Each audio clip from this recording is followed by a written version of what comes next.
Broadcasting live from atop the Rocky Mountains, the crossroads of the West. You are listening to the Liberty RoundTable Radio Talk Show.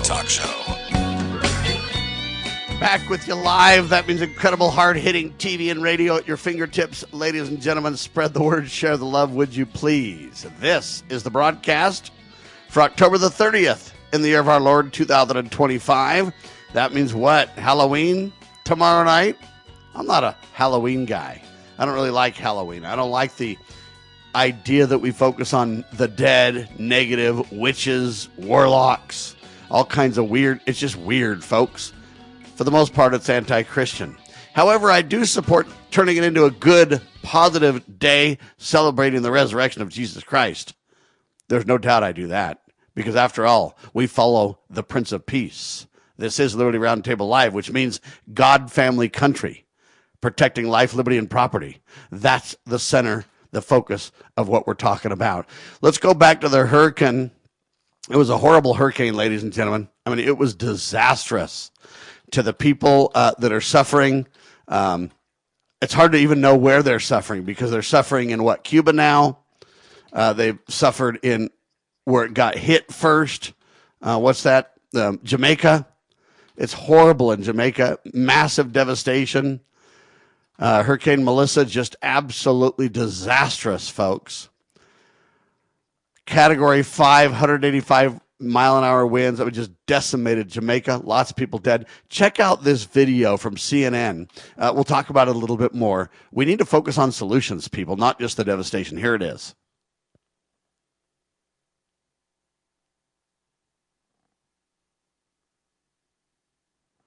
Widespread devastation.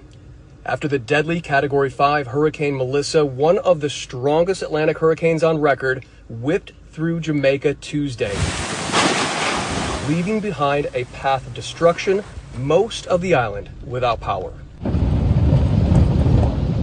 On the ground, a muddy mess, as people come out to survey the damage for the first time, crumbling infrastructure. Flooded roads, downed trees, causing major disruption and making getting aid to those most in need a very difficult task. We are literally on the front lines of the Jamaica Defense Force, ambulances, local NGOs, police, volunteers trying to clear the roadway leading into Black River, some of the what we believe is the hardest hit areas from Hurricane Melissa. It's a monumental effort to try and get aid through to this area, including medical provisions. We've seen ambulances and people coming together to push those ambulances through debris and thick mud. This effort trying to get aid and people and the help that is desperately needed into portions of Western Jamaica. People banded together. Some did whatever they could to survive.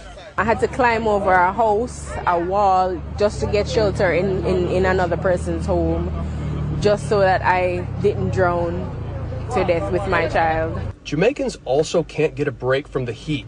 The humidity from Melissa shot the heat index over 100 degrees, making conditions to clean up even harder. Black River is what you would describe as ground zero. The people are still coming to grips with the destruction, but from what I've seen and the interaction, the people here are strong, resilient, and positive in outlook. All right. There you have it. We can go ahead and skip that now. It's enough. All I'm telling you is there's just devastation like you wouldn't believe. And it's one thing to watch it on CNN. I thank them for the video there. They get credit. What's his name? Mr. Van Dam? Anyway, doing a good job there, really breaking it down on scene. What a devastation. What a horrible situation. And our prayers are to go out for those people. But you know what? Having government everywhere involved is the wrong answer. Governments don't create things. They don't generate prosperity. Okay, we need private sector. Where's Bill Gates? He wants to make things good around the world for people. Where's, Donald Trump? He's made a ton of money in crypto. Where's some of these big rich people that could lead the charge? And then all of us could jump on some kind of a GoFundMe and give a little bit, like Super Tramp of old in the 70s, give a little bit, right? Y'all can give a little bit, and we could make a huge difference around the world. Organizations that are trustworthy, like the Church of Jesus Christ of Latter-day Saints and many others, can lead that charge, create the organization on the ground. They have the skills, they have the knowledge, they have the people, they have the volunteers. We can volunteer if possible or provide financing. Let's take this to the private sector. Speaking of the private sector, now government wants to solve the homeless problem. California literally spent $24 billion on homelessness programs from 2018 to 2023. $24 billion. New York City allocated $3.96 billion to similar efforts in fiscal year 2025. Portland, Oregon spent $724 million in fiscal year 2024. And Washington State, believe it or not, has a $1.8 billion budget for 2025 through 2027, including $139 million for Seattle alone. Utah now, they say, is implementing a new homelessness strategy by constructing what they call a services camp northwest of Salt Lake City on 16 acres of rural land. So now they're going to just shove them all out northwest, out in the boonies. President Trump's July executive order is what's kind of fueling this approach. He wants to reject street camping, provide treatment options. The Utah campus, they say, will offer integrated services, including what they call involuntary commitments overseen by courts. In other words, hey, they're going to take you to court if you're homeless. The judge is going to decide what happens to you.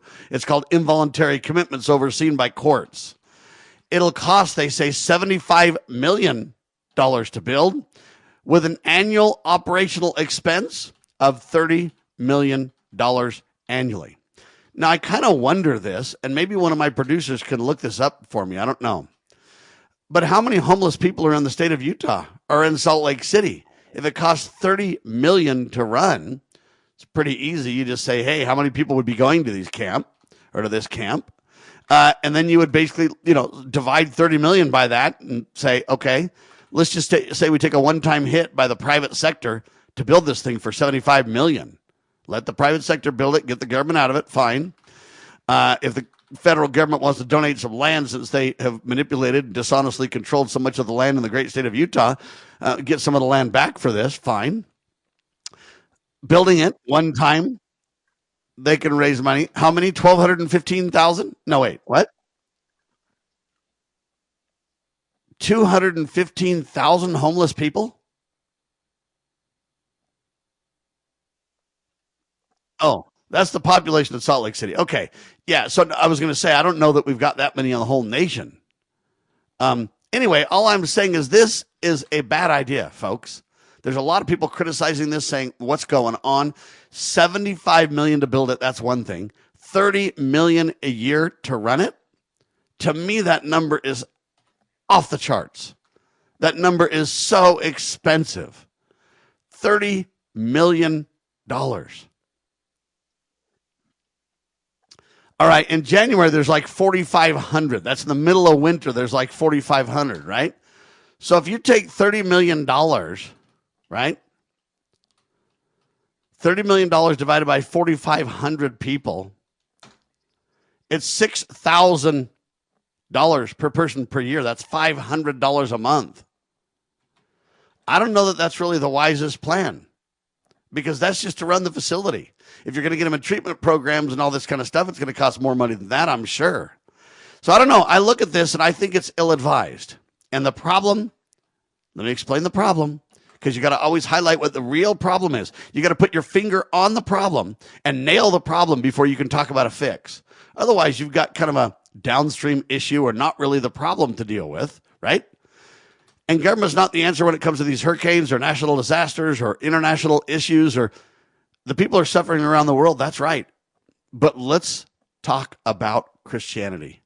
Let's talk about true, charity, not forced government redistribution of wealth, all in the name of a, quote, good cause. Yeah, the government always knows what's better with my money than I do, right? No, it's my money, the fruits of my labors, and it's mine. And I decide if I want to be charitable or not. I think charity is a great thing to do and a good idea, and I support it. But we can have Christians helping Christians around the world. So if we've got all these homeless problems, let the private sector build it. I mean, my gosh, there's big celebrities in the state of Utah. Have you ever heard of the Robert Redford? I know he's, not here, but, you got the Park City Film Festival and all that kind of stuff. Let those guys donate a film, promote a film to the homeless and raise money on the spot and build this facility. There's a lot of ways to go about this, ladies and gentlemen. Our prayers are with Christians stepping up and saying, we don't need government to do this. We absolutely will clothe the naked. We will feed the hungry. It's our Christian commitment at baptism that we bear one another's burdens. Let's get it done. And then there's no need for government to be involved at all. What do you think?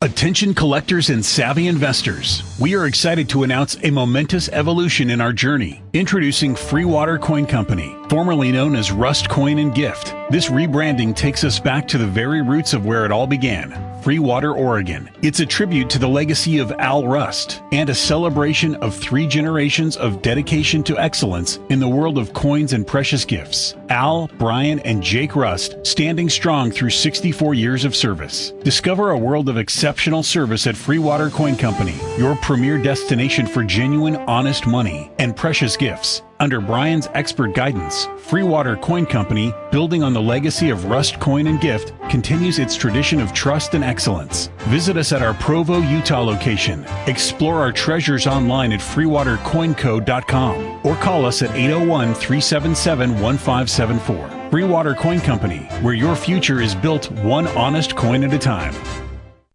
Introducing PrepStartsNow.com, your ultimate guide to readiness and peace of mind. We offer practical preparedness tools, training, and education to take your family's household readiness to the next level. Browse the prep shop for essential products, check out our planning guides, and stay informed with our prep blog. Visit PrepStartsNow.com and subscribe to our emails for exclusive offers, new products, and future events. Remember, preparedness begins with PrepStartsNow.com. Former Sheriff Richard Mack recounts in his book The Proper Role of Law Enforcement, how he came to realize while working as a beat cop how wrong the all-too-common orientation of police officers is when they think of their job as being to write tickets and arrest people. Richard Mack tells of his personal transformation from by-the-number cop to Constitution-conscious defender of citizen safety and freedoms. Learn what it really means to serve and protect. Purchase your copy at cspoa.org. That's cspoa.org.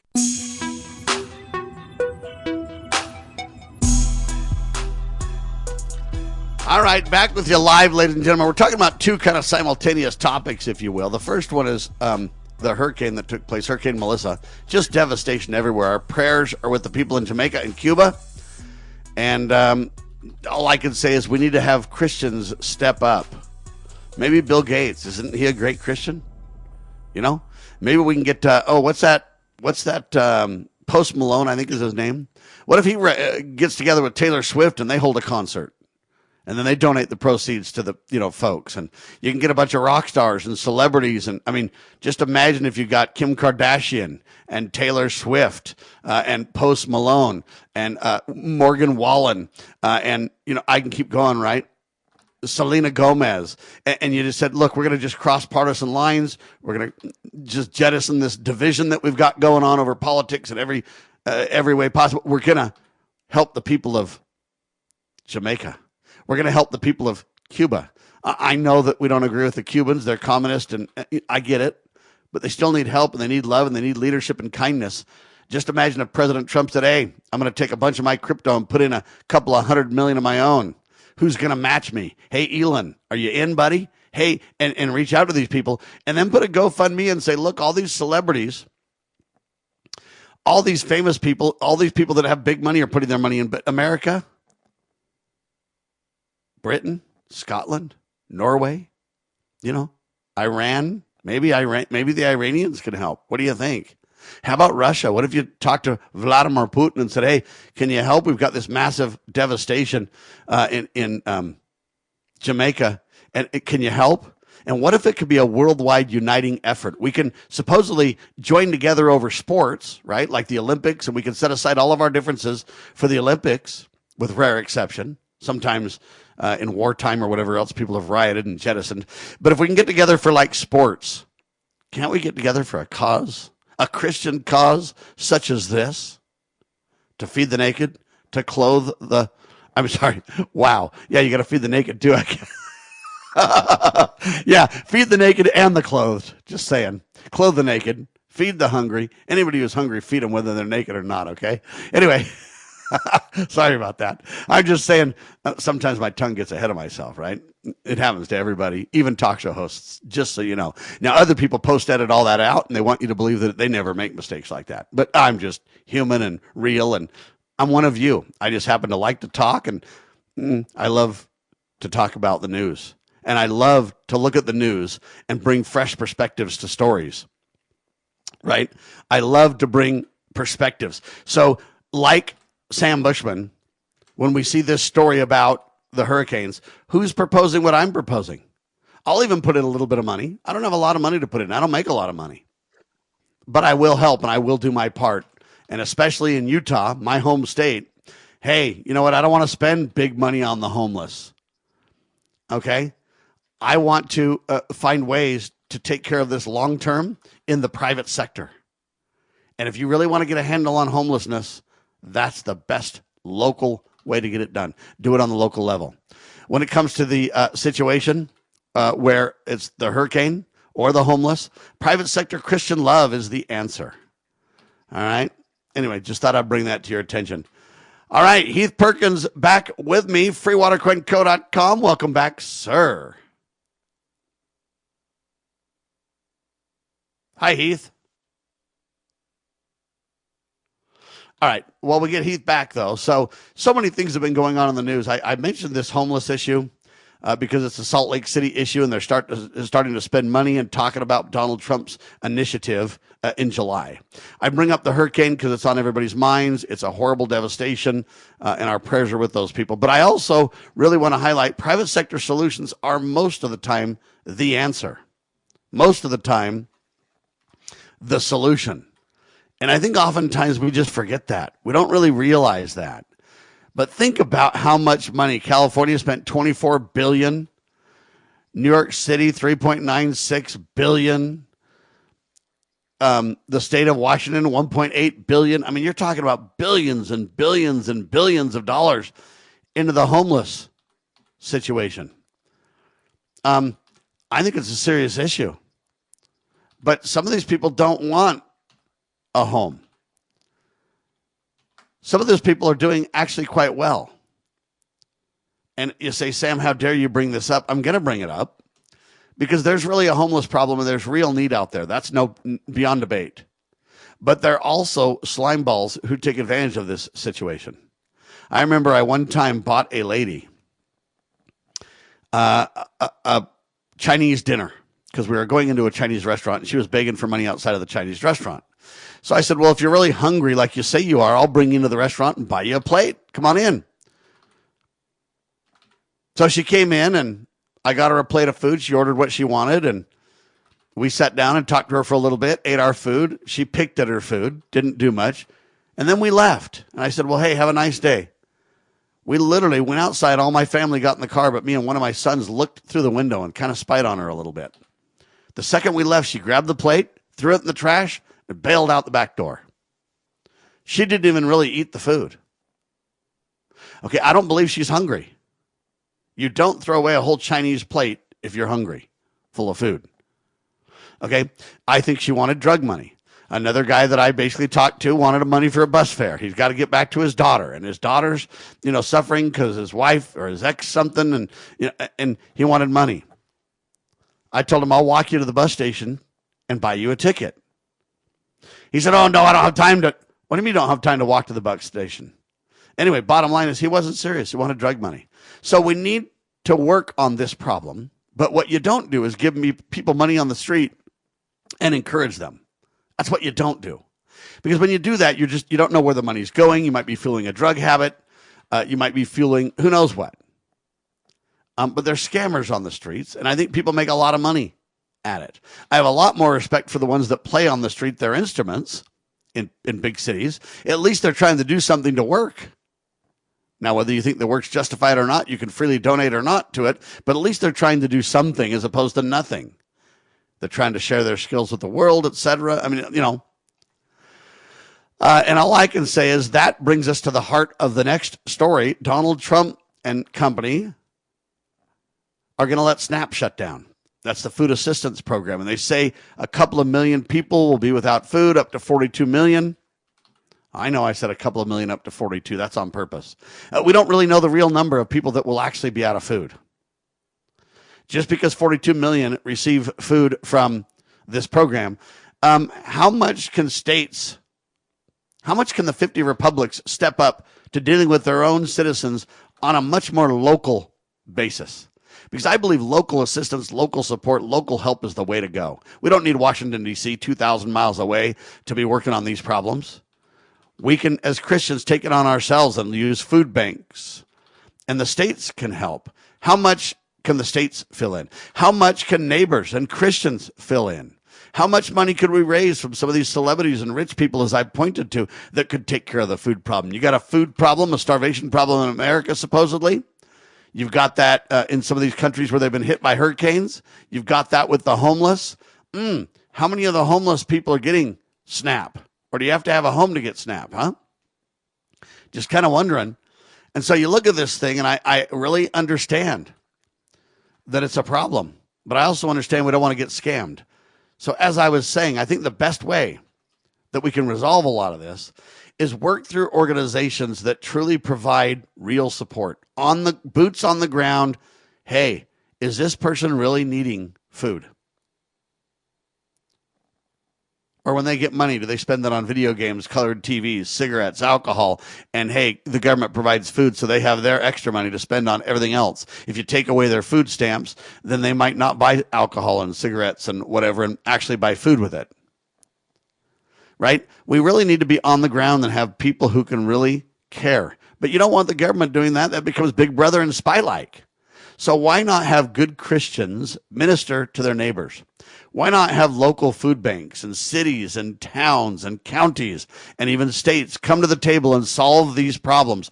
Why don't we just let the general government back out of it? After all, they have no delegated authority or mandate or obligation. It's not in their list of enumerated powers at all, right? So I appreciate that this new Utah campus on 16 acres northwest of Salt Lake City, out in the country or whatever, is going to provide involuntary commitment. In other words, you're going to have a judge toss these people in this camp, and it'll cost $75 million to build and $30 million a year to run. I appreciate that, and I think they're trying. But I think it'll be a failure because every time government takes the lead on these kinds of projects, it's a failure. Why? Because it's a Christian responsibility. It's not a government responsibility. It's a love the Lord thy God, which means you'd care about all of God's children, and to love thy neighbor as thyself. If we loved our neighbors as ourselves, would anybody go hungry, ladies and gentlemen? So to me, the trick isn't to find out how I can just give them money on the streets. That's disaster. It encourages panhandling. It encourages this kind of vagrant idea on the streets and all this kind of stuff. What we need to do is work through organizations that are nonprofit and that are private whom we trust. And there are several of them, and you can identify them. I happen to be most familiar with the Church of Jesus Christ of Latter-day Saints. But the Catholics are not one whit behind us. There's a lot of churches, a lot of groups that are making a tremendous difference. Let's put our trust in, our finances in, our prayers for, and our involvement in some of those kinds of things. Have you ever served at a soup kitchen? There's a lot of volunteer things you can do as well. I'm not just asking for your money. There's a lot of volunteer opportunities that can really make a difference and help you realize how many blessings you really have. There's a lot of people making tremendous efforts. We'll be talking about them on the broadcast over the next several years. I'm Sam Bushman. This is Liberty Roundtable, syndicated by LovingLiberty.net. Hang tight. You're watching your favorite, I hope, talk show.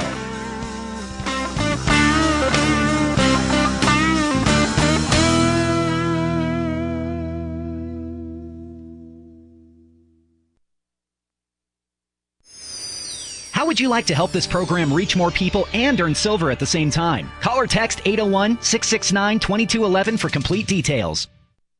Breaking news this hour from Town Hall. I'm Rich Thomason. President Trump wrapped up his Asia trip with a much-anticipated meeting with Chinese President Xi in South Korea. President Xi is a great leader of a great country, and I think we're going to have a fantastic relationship for a long period of time, and it's an honor to have you with us. Thank you very much. Xi heard through a translator. In the face of winds, waves, and challenges, you and I, at the helm of China-U.S. relations, should stay the right course and ensure the steady sailing forward of the giant ship of China-U.S. relations. President Trump has agreed to reduce tariffs on China. Beijing agrees to allow the export of rare earth minerals, start buying American soybeans, and deal with fentanyl production. Looking at what some other countries, including adversaries, are doing, President Trump has ordered the Pentagon to resume nuclear weapons testing. Senate Judiciary Committee Chair Republican Chuck Grassley leading an investigation into Operation Arctic Frost. He says it was a massive Biden Justice Department spy operation surveilling the activities of a host of conservative organizations. Phone records were subpoenaed from Verizon. That includes a hard line for Senator Cruz's office and a staffer's cell phone for former Senator Loeffler.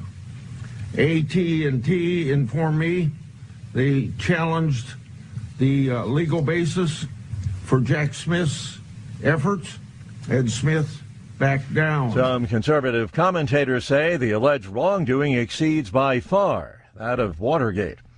With the arrests of 5 more people, a total of 7 now in custody in connection with the crown jewel heist at the Louvre in Paris.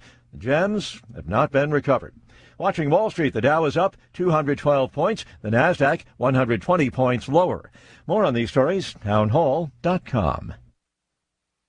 Wesley Financial Group is not a law firm, and Chuck McDowell, definitely not an attorney. This is Chuck. If someone talked you into buying something really silly and you want to get out of that silly little thing, my advice, get the facts. Call me and I'll send you our timeshare exit kit absolutely free. Inside, you'll learn how timeshare works and all your options for cancellation. Call Wesley now for your free exit info kit. 800-762-6565. That's 800-762-6565. Hey, I'm Mike Slater. My dad passed away at the age of 63. It's out of nowhere.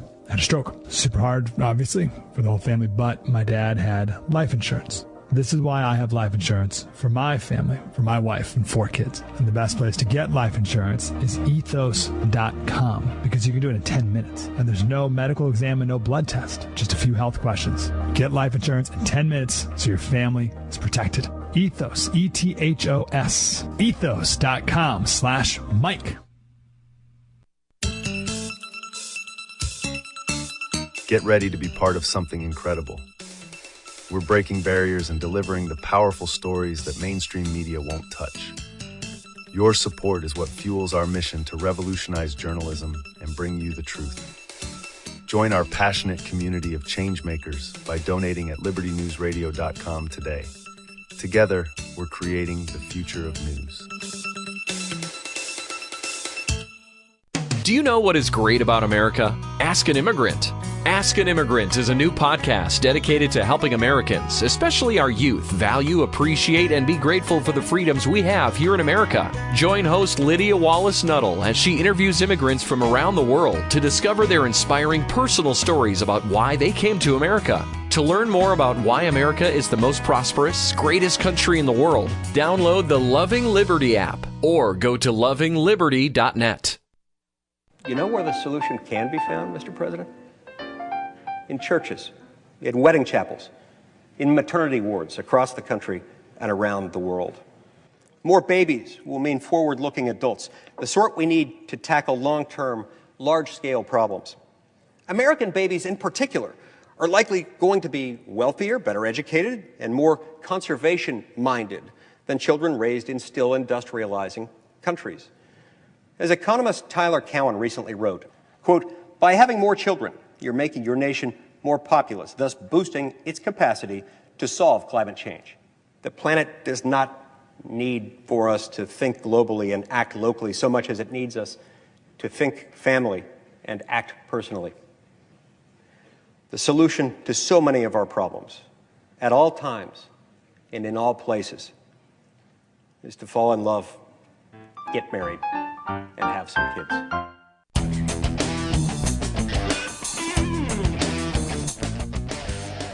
All right, back with you live, ladies and gentlemen. It is time for the Honest Money Report on Liberty Roundtable Live. That means Heath Perkins from freewatercoinco.com joins us. Hi, Heath. How's it going, sir? It's going really well. How are you doing, Sam? I'm doing fantastic. Thanks for joining me. Where's gold sitting today? It's literally teetering right around 4,000. A minute ago it was 4,000. Now it's about 3,993. So it's just bouncing around underneath that 4,000 mark right now. I'm just going to put 4,000 then for that, just because it's easier to understand that way for folks. It's around 4,000. If you're really making a trade, folks, pay attention closer, but otherwise it's a general understanding of 4,000. Excellent. Where's silver sitting? 48.70 right now. 48.70. That's down a little bit too, right? Yes, it is. Yep.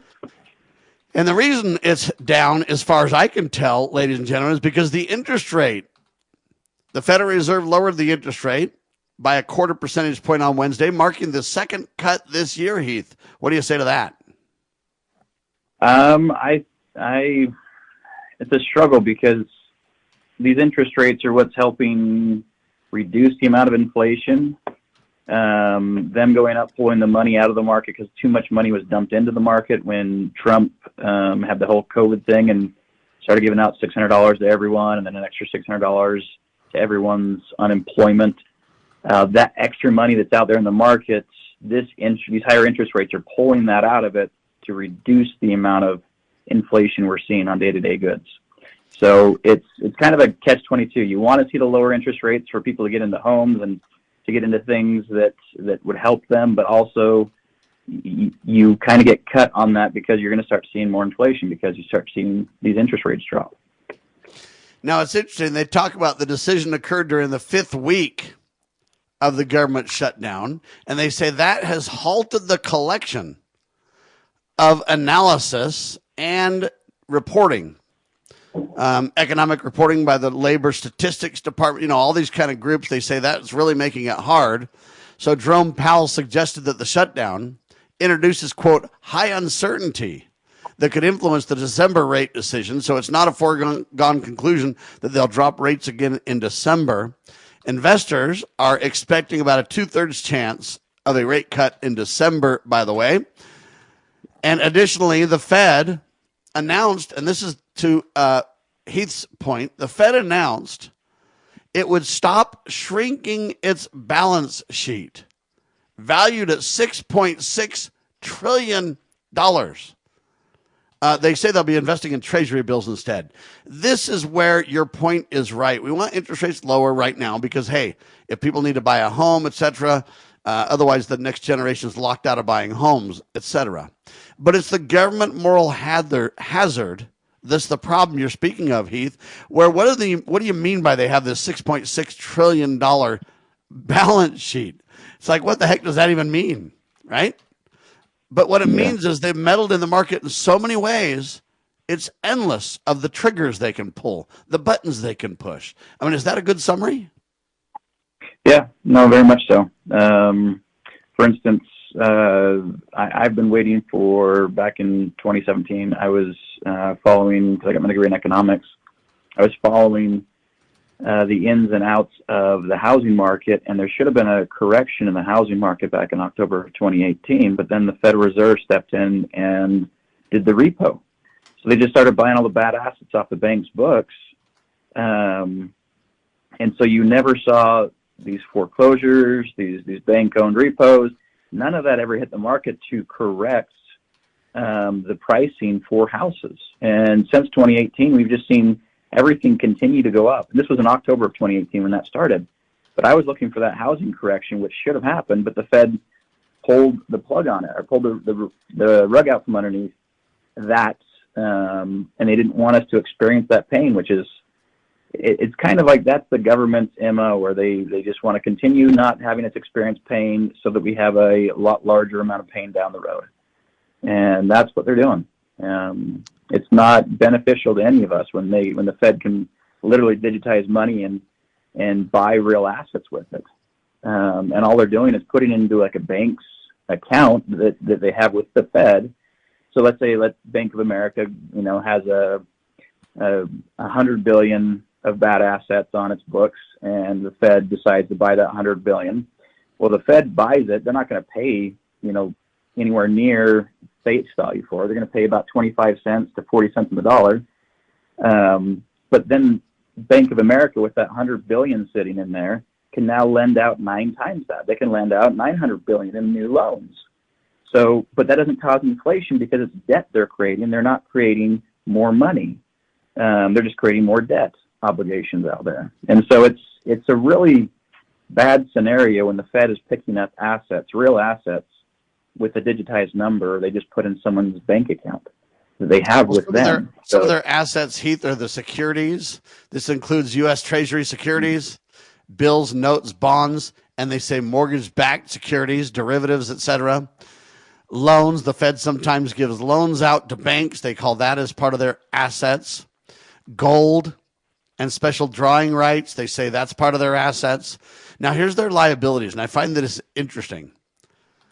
Currency in circulation, the dollar bills and coins that are in physical circulation outside of the Federal Reserve, which is what's interesting, are considered a liability on its balance sheet. So that means only money outside of the United States or inside the United States as well. They say reserves. This includes bank reserves held at the Fed. These are the deposits that banks keep at the Feds plus their required assets in reserve. Federal Reserve notes, these are also part of the liability. So wait a minute. You've got dollar bills and coins that are not part of Federal Reserve notes? See, I think they're all the same thing here. And the problem is, if that's their balance sheet of $6 trillion, then they say, how does it relate to the national debt? The national debt is the total amount of money that the U.S. government owns its creditors, both domestic and international. Mm-hmm. This debt results from the government's difference between spending and revenue, leaving borrowed income to cover the deficit. The relationship between the Fed's balance sheet and the national debt is, quote, indirect but yet significant, they say. When the Fed purchases U.S. treasuries, it effectively is buying the government's debt. These purchases are part of operations such as quantitative easing. I mean, it goes on and on. But the point that I'm getting at is, how do they claim they have a balance sheet of only $6 trillion? We claim we owe $38 trillion. If you talk about unfunded liabilities, it's over $200 trillion. Buddy, it's a big old Ponzi scheme. Heath? Oh, it's crazy. Yeah. Central bankers, their goal has always been to enslave the countries that they kind of are over, or have the right to print that nation's currency, to enslave them eventually and own everything. Like, this is the MO of the central banks and the money lenders. These guys are the ones who they've figured out a way of, if I can lend out at interest, for perpetuity in their minds, I'll own everything at the end of it, because even if it's just 2% interest a year, like, I'll own it all in 100+ years. And that's kind of the route that we're going. We have a group that doesn't have our interest at heart. They've taken the power of printing U.S. currency away from the U.S. They claim to be something federal, something of a reserve, and they're neither. They're just, they're a private bank. And this private bank, I mean, I can't remember the exact founding father that stated it, but I want to say Alexander Hamilton, but like the statement was, a central bank is more dangerous than a standing army. And he's not wrong. The problem with this central bank is they've committed fraud and they've been given carte blanche permission to do so. For example, they create a $100 bill. I don't know how much it costs them to produce, but let's say it's 15 cents, whatever the number be. That $100 bill they claim is worth $100. It's not. It's fraud to say that, isn't it? Yes. Anything that we see right now is just a substitute for gold and silver. Like, every form of exchangeable good is a substitute. Gold and silver have always been the money. Silver first. It's always been money. It will always be money. I mean, the Roman Empire fell how long ago, but yet their gold and their silver is still gold and silver. It has more collector value now because of how old it is, but at the same time, it doesn't matter if the nation is still there that issued that gold and silver coin. It still has value. That doesn't change. There's no third-party risk when it comes to gold and silver. All of your third-party risk comes with a substitute for it. And the substitute we have right now is poor, since we left the gold standard, and now that we're not even the petrodollar anymore. No nation wants to hold our currency as a reserve for their nation. So it's all right. Hold on, Heath Perkins with me, ladies and gentlemen. freewatercoinco.com. We're talking about honest money. He's talking about gold. I said that a $100 bill costs 15 cents. I was wrong. I looked it up. It's 13.2 cents. Okay. A $20 bill costs 10.8 cents to produce. What's the justification for the increased dishonest number on that bill? Heath responds in seconds.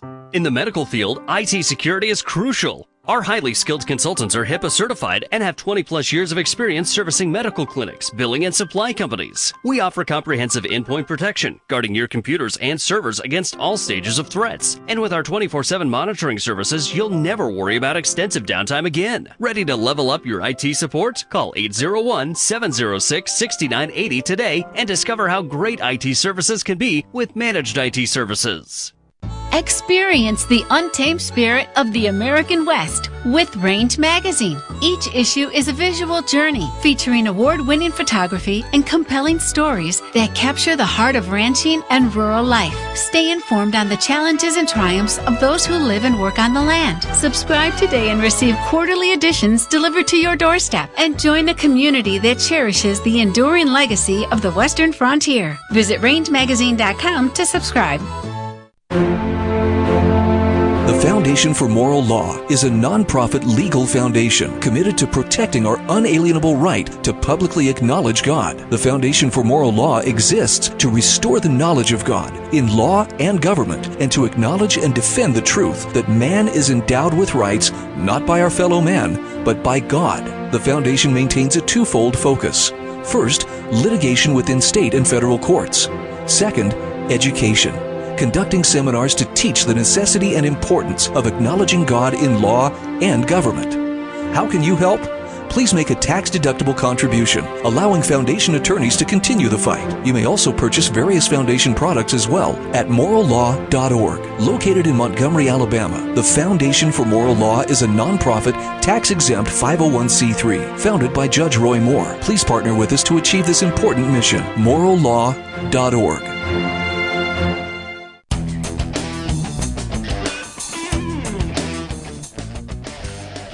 All right, back with you live at Sam Bushman and Heath Perkins with me, freewatercoinco.com. You've got not only a friend in the honest money business, but you've got somebody that you can trust, somebody who can lay it out for you and let you know, hey, let's talk about, let's put the end in mind.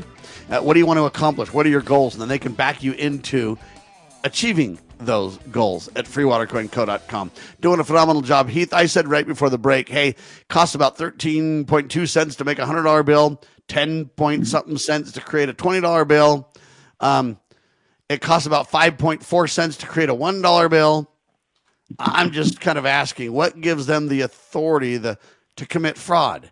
If it costs that much and they're charging you, $1 for something that costs 5 cents, they're charging you $20 for something that costs 10 cents, and they're charging you $100 for something that costs 15 cents. That's flat out fraud. Am I too soft? No, it's fraud because there's nothing backing it anymore. And it literally was. I mean, if anyone wants to research this, there's a great book by G. Edward Griffin called The Creature from Jekyll Island. The whole point of this institution was in secret. The creation of it, the discussion of it, the passing of the bill. Woodrow Wilson on his deathbed saying, "I have undone my nation." There's so many things that isn't correct when it comes to the Federal Reserve. The whole thing is the Wizard of Oz, if you will. It's just pure facade. Yeah, the thugs behind the curtain are a fraud for sure. Let me ask you this. I don't know where the interest rate would be if they left it to supply and demand, but that's what they need to do. They need to quit playing with the interest rates. Jerome Powell saying, by golly, with the government shut down, we lack the information to make intelligent decisions. You clans haven't made intelligent decisions for 100 years. The proof in the pudding is a silver dollar used to be 1 ounce of silver. Now it costs $40 for one of those suckers. An ounce of gold used to be $20. Now it costs $4,000 for one of those babies. So don't tell me that you guys have managed it well. Your fraud is on display for the whole world to see. So don't tell me you lack information and you can't make intelligent decisions. You could probably make more decisions in a paper bag with a paper bag over your head. Okay, this is ridiculous. But that's his claim, and so he doesn't know if he's going to reduce interest rates further. But what do you think interest rates would be if they left it alone and let the free market determine supply and demand, et cetera, interest rates? Any idea? Well, I think it would be, I think about a healthy interest rate for a society is somewhere in the 5 to 7% range. Honestly, the interest is, I mean, Old Testament interest is usury. It's not something that's beneficial. There's never, I mean, we're considered a Christian nation, but yet in the Old Testament, there's a jubilee. There's a time of relieving debts and not even using usury, allowing people to borrow freely. And I mean, that's what causes great abundance, is the ability to borrow freely and have access to money, not being, a slave. Can I use that word? Yeah, slave. Yes, exactly. We are. Yeah, slaves go to debtor prison in the old days, just so people understand. But let me kind of explain, because if I give you money, I have a right to let my money, my talents prosper. Where's the balance? And I think when you have interest, it's fine. When you have compound interest, you go into usury. Okay? There's nothing wrong with me saying, hey, I'm giving you $100. I'm hope for $101 back. There's nothing really wrong with that. It's the longer you hold the money, it just compounds crazy to where I buy a house for, say, $200,000, then I pay it back $700,000 by the end of my 30-year usury plan.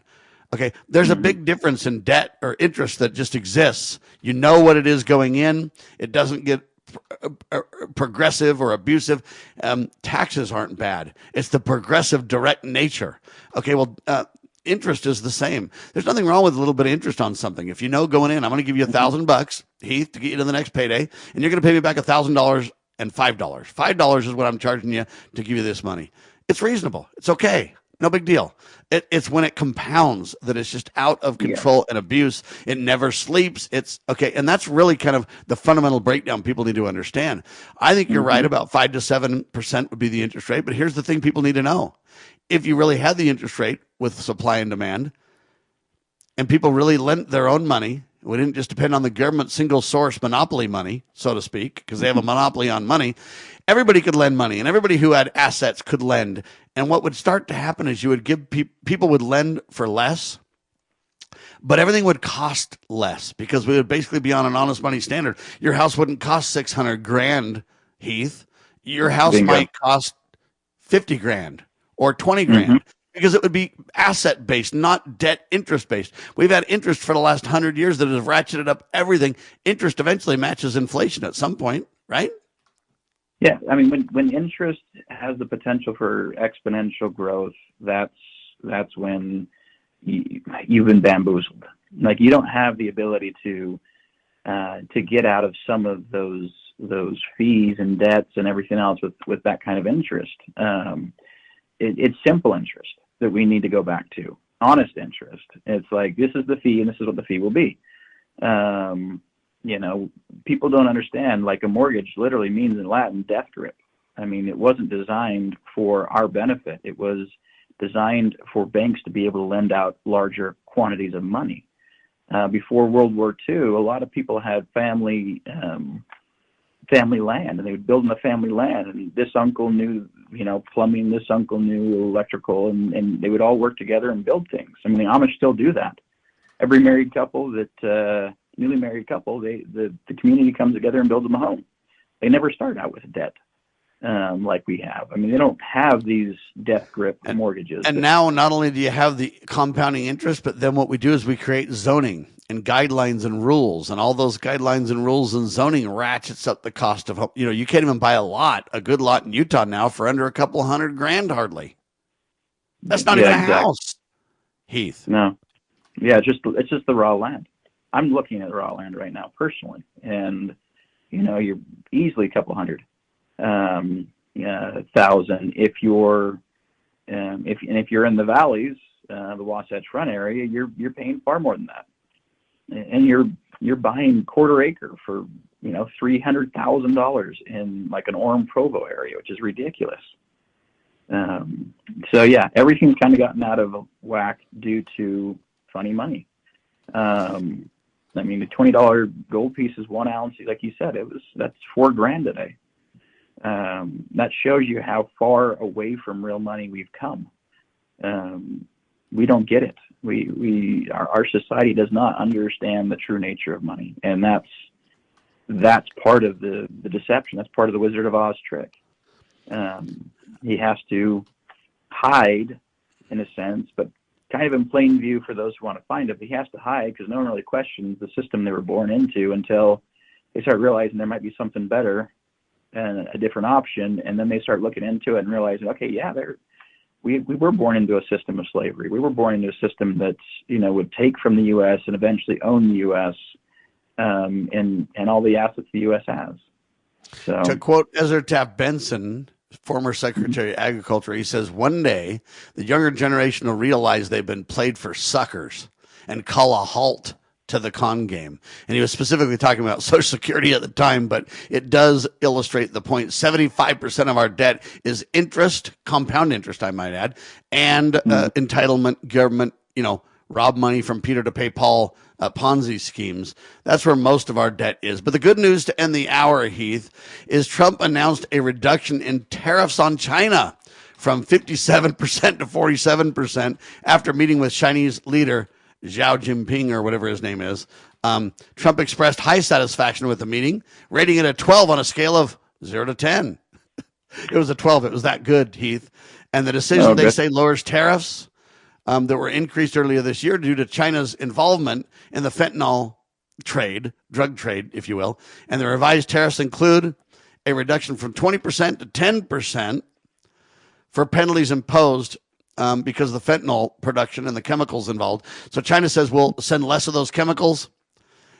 And then China also agrees to increase export of rare earth elements. And further discussions will include all kinds of export things, advanced computer chips and so on.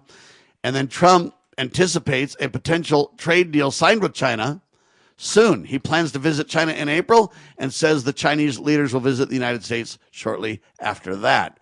What do you say to that? I think all tariffs, all taxes eventually are put back onto the end user, the purchaser of goods. I mean, we don't realize the value-added tax that is on top of all of us, and these tariffs are just being added into that value-added tax. It's just another buck being passed off onto the end user of the product, the end purchaser of the product. And so, as much as he wants to say, yes, we're doing really good with tariffs and stuff, well, it's the American citizens who are really paying those tariffs, and it's hard to say that's a great job you're doing. You're making trade more fair across the world, but we have to pay it. Someone has to pay it. Like, you don't. It isn't free, ladies and gentlemen. And like they say, businesses pay no taxes. They just pass them to the people. NVIDIA is part of the discussions as well with China. I don't know if you know, but NVIDIA has become the first company to reach a $5 trillion market cap. Wow. Yeah. Turns out that Apple and Microsoft reached the $4 trillion mark shortly thereafter. You got these gargantuan corporations. That, again, creates a moral hazard and is part of the problem, because then they become too big to fail and government decides they've got to protect them and bail them out. Another moral hazard hoisted on the American people. Heath, thank you so much for joining us. We'll talk soon, sir. Sounds good. Thanks, Sam.